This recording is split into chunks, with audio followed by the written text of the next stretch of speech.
Je vous le disais, ils sont contre le projet de port de plaisance à Bretignolles-sur-Mer en Vendée.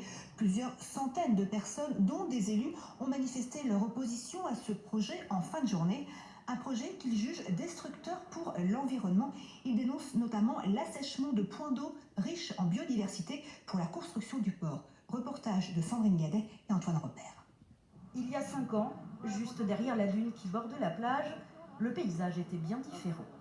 Tout cet entendu de sable, ici, avec ces rochers au milieu qui étaient formés une petite île, était donc garni d'un beau lac bleu, d'eau de mer propre, renouvelée chaque jour en partie. Et donc, les plages autour, vous imaginez les parasols. Comme vous pouvez le voir sur la plage, il y en avait autant là-bas. Malgré leur mobilisation, ce petit lac, Jean-Baptiste et Martine n'ont pas pu le préserver. Il a été comblé dans le cadre des futurs travaux du projet de port.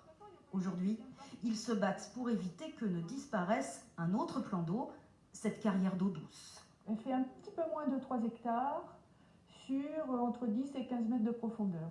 Située dans les terres, à 2 km du littoral, elle pourrait être vidangée pour devenir le réceptacle des gravats du chantier du futur port. Ça va être rempli de gravats jusqu'en haut et en plus, on va faire un dôme de 12 mètres de haut de gravats. Donc vous allez avoir un dôme, vous allez avoir un terril en Vendée.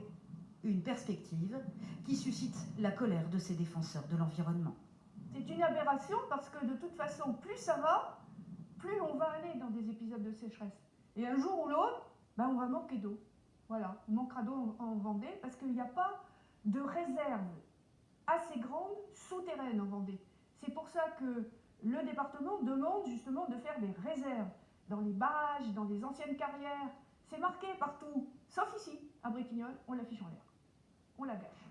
Les associations opposées au projet de port ont lancé plusieurs recours pour que le préfet revienne sur sa signature de la déclaration d'utilité publique. Elle prévoit aussi une grande mobilisation début octobre.